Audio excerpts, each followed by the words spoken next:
to our Live Healthy segment. It's National Heart Awareness Month, and this next story is a reminder why you should take your doctor's orders. If one man had ignored his follow-up appointments, he likely would have died. Mel's joining us now to explain what happened, Mel. So, this guy, Gary Cook, 53 years old, a healthy guy, loves life, lives life, and he knew he had a heart murmur, but he didn't know about the ticking time bomb that would soon threaten to take his life. Gary Cook is not your typical guy in his 50s. Like I could drop down and give you 50 push-ups, go for a 10-mile run and play music till 1:30 in the morning. He was doing all of that and more until one day he just couldn't. It scared me to death. I mean, I remember the feeling of like the wind just went completely out of me. Gary had recently learned of his bicuspid aortic valve, and it required periodic tests. He had passed them all until the doctor sounded the alarm. One of his valves failed, and it was deadly. Gary was admitted to the hospital for an emergency surgery, but following doctor's orders likely saved his life. It's amazing how healthy you can feel and seem and not know if there's something underlying that really needs to be addressed.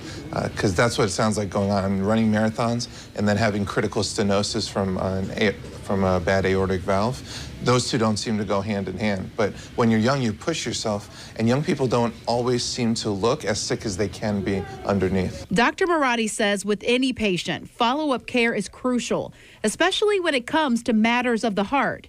Gary came back from surgery better than before, running his fastest marathon time ever, just 8 short months after going under the knife. It's not your father's open heart surgery. Gary's heart stays focused on others. He is intent on educating and comforting people who are facing the same shock that he did when his life was on the line.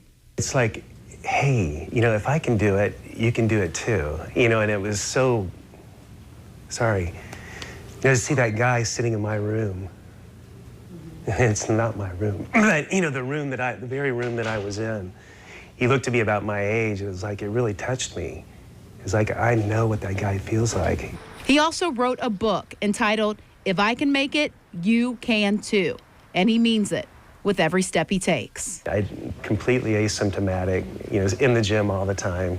And I feel good. I feel really good.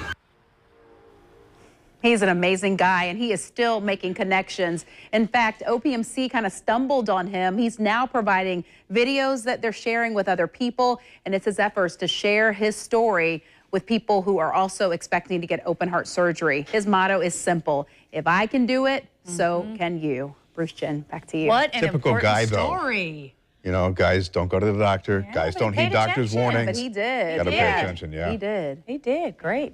Finally, he did, yeah.